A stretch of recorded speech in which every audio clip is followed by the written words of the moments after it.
But I say to you who are willing to hear, love your enemies, do good to those who hate you, bless those who curse you, pray for those who mistreat you. If someone slaps you on the cheek, offer the other one as well. If someone takes your coat, don't withhold your shirt either. Give to everyone who asks, and don't demand your things back from those who take them. Treat people in the same way that you want them to treat you. Don't judge, and you won't be judged.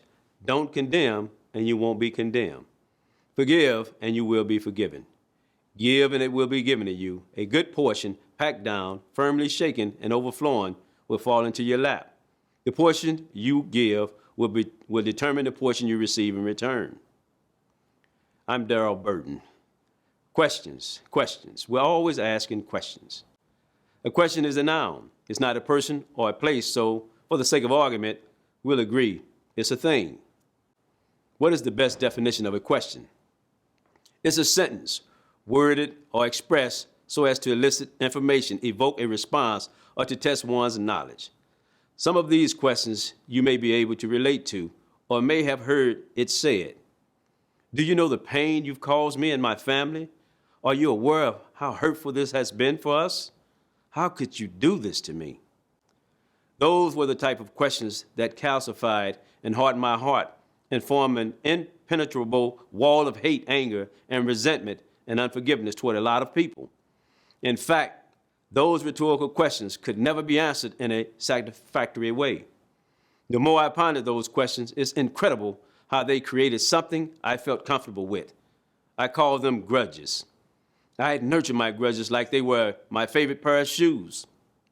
Those grudges made me feel like I was walking and standing tall because I operated out of a principle that I was taught as a kid called the Golden Rule.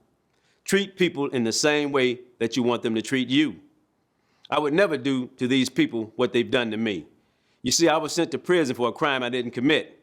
I've served more than 24 years in what was described by Time magazine as the bloodiest 47 acres in America. Jesus' Sermon on the Plain was speaking to something fundamentally different from what human beings are accustomed. When he said, forgive and you will be forgiven, give and you will be given to you. A good portion packed down, firmly shaken and overflowing will fall into your lap. The portion you give will determine the portion you receive in return. Jesus wasn't talking about things in the natural realm. These were spiritual principles.